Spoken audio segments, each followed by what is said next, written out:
Sometimes customers may fall behind on payments by not meeting the payment terms you set out in your invoices. You can send them a dunning notice to remind them of their outstanding debts on overdue items. The SAP ERP application allows you to dun business partners automatically. The system duns the open items from customer and vendor accounts in which the overdue items create a debit balance. The dunning program selects the overdue open items, determines the dunning level of account in question, and creates a dunning notice. It may be necessary to dun a vendor if he or she has a debit balance as a result of a credit memo. If a customer is also a vendor, you can offset the account balances against one another.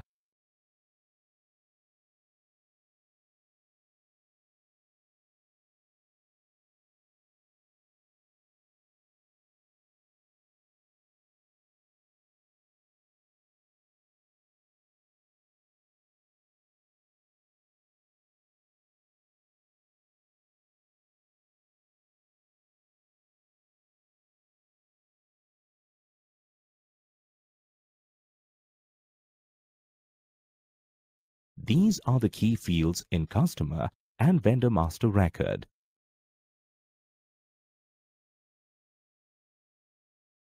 The following are the key fields for dunning at client and company code level in a customer or vendor master record. Address details. You specify the street/house number, postal code/city, and country fields. The country key contains the information the system uses to check entries such as the length of the postal code or the bank account number. Communication language. The communication language field can be used to create dunning in the language of the customer by translating the form stored in the system into this language. Payment terms. You specify the key for defining payment terms composed of cash discount percentages and payment periods. Payment methods. If a payment method for an item has been specified for incoming payments, the item is usually not dunned because the payment program is responsible for collecting the money. Dunning procedure. This is a predefined procedure that specifies how the customers and vendors are dunned. Dunning block. You specify this detail if you need to block the dunning for a customer. Last dunned. This key displays the date of the last dunning run the account was included in. The system checks this date during the account selection for the dunning run. Dunning level. The account gets the highest dunning level of all the items to be dunned. The dunning program sets this level automatically when the customer or vendor receives a dunning notice. Dunning clerk. The field that records the clerk that deals with the dunning letter. The clerk's name will be printed on the dunning letter. Dunning area, if dunning areas are used. If different responsibilities or different dunning procedures exist within a company code, you can set up corresponding dunning areas. All dunning notices are made separately according to dunning areas with different dunning procedures if necessary.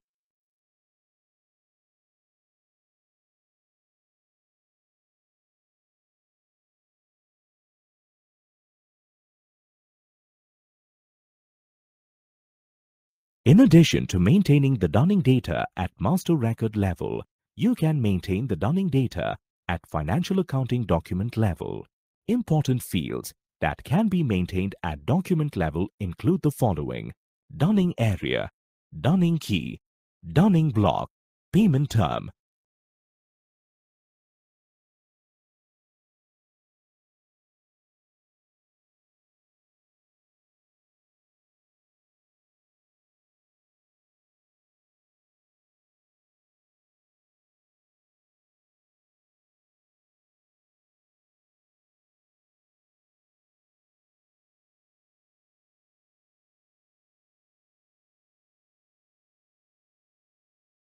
The SAP standard system contains some common dunning procedures and their corresponding forms.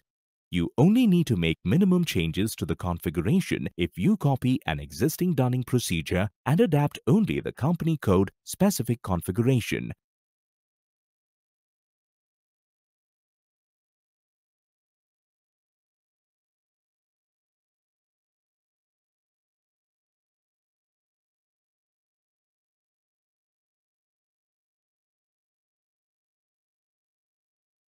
For each dunning procedure, you define the settings in the following list. Further detail is given on each setting in the table Dunning Procedure Settings. Settings for a Dunning procedure. The key for the Dunning procedure to be used. A description of the Dunning procedure. The Dunning interval in days. The minimum days in arrears for the account after which a Dunning notice will be sent.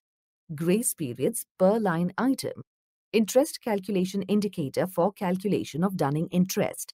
Dunning letter even if account balance is positive.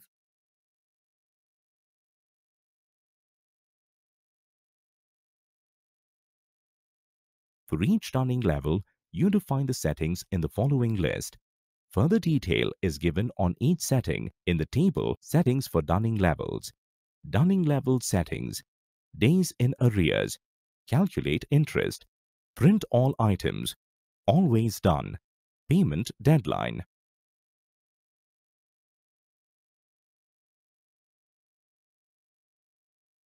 For each Dunning procedure, you need to define Dunning charges depending on the Dunning level.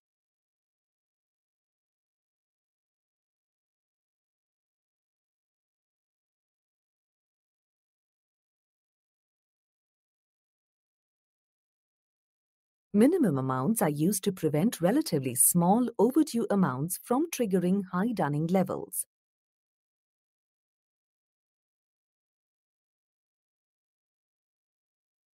The Dunning program can generate payment advice notes, Dunning notices, and payment forms.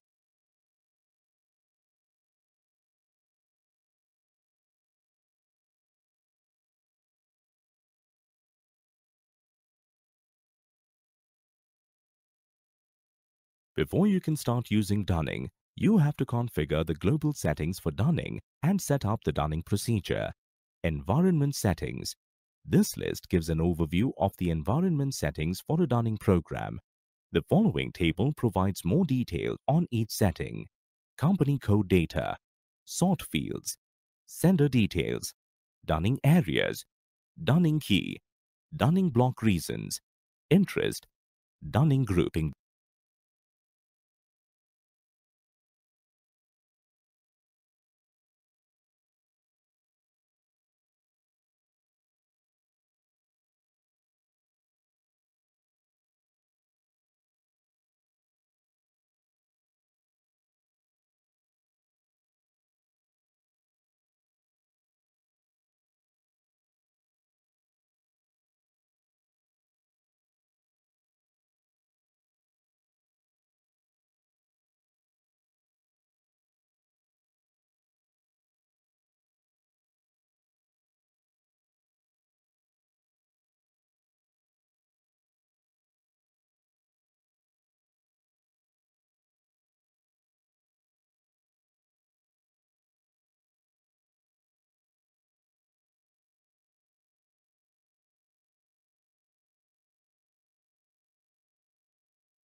After configuring the Dunning program, you need to execute the program. To execute the program, you need to follow a sequence of steps. The first step is to enter the parameters. The parameters provide information about the Dunning run. You can copy the parameters from existing Dunning runs. To create a Dunning run, you need to specify the following two parameters that identify the Dunning run. Run date identifies the program run. Note, the run date does not have to be the date when the system executes the program, but it is recommended. Identification differentiates between programs with the same run date.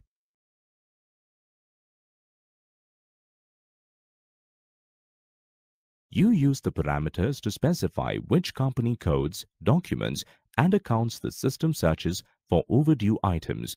You can activate an additional log to check whether the Dunning run was successful. You should only use this log for testing and training purposes because, depending on the number of open items, it can use a lot of system resources.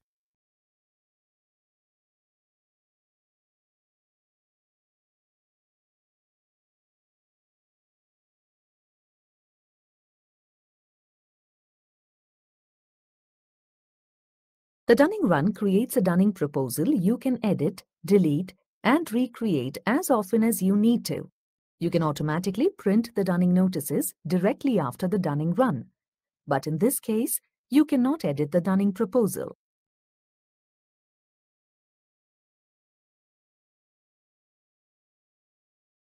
The dunning run is made up of three main steps. Account selection. The program checks which accounts will be considered in the dunning run according to the parameters and the configuration. Done line items. The system checks which line items are overdue in the selected accounts and which dunning level to apply. Done accounts. The system checks whether payments have to be done for an account and if so, which dunning level should be used.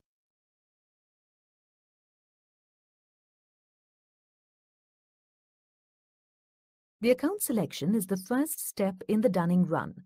The program checks all the accounts using the criteria entered in the parameters. To be considered in the dunning run, the accounts must fulfill the following criteria. A dunning procedure must be entered in the master data. The date of the last dunning run for the account must be before the dunning interval date of the dunning procedure. If the accounts fulfill these criteria, the system includes them in the dunning run. Otherwise, the system ignores them.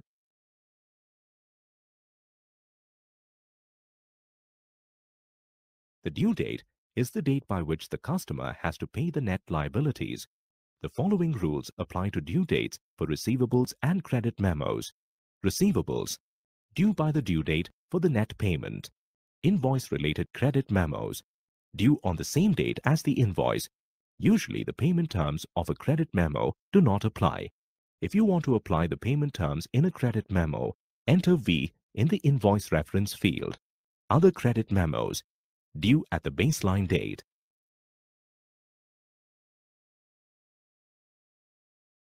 When clearing with credit memos, the due net debit items on the account are cleared with the due net credit items. The system assigns the credit items to the debit items with the highest dunning level and clears them. If you selected clearing between the customer and the vendor, the due net credit items in the vendor account are also cleared with the items with the highest dunning level. The same dunning procedure must be defined for both the customer and vendor. After clearing all the due debit items with the due net credit items, the account must have a debit balance for the system to dun it. However, if you set the dunning letter even if account balance is positive flag in customizing, the system ignores this check and creates dunning letters regardless of the account balance. Note, in any case, the total of the overdue items for each dunning notice must have a debit balance. Otherwise, the system does not generate a dunning notice. The dunning notice lists all the cleared items.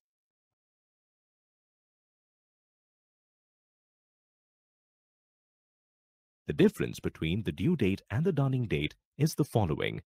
Due date, the date by which the liabilities must be paid. Dunning date, the day when the overdue items are dunned.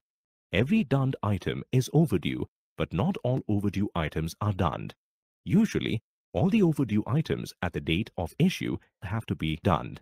By defining line item grace periods in the dunning procedure, the system only duns the items that are still overdue after deducting the grace days.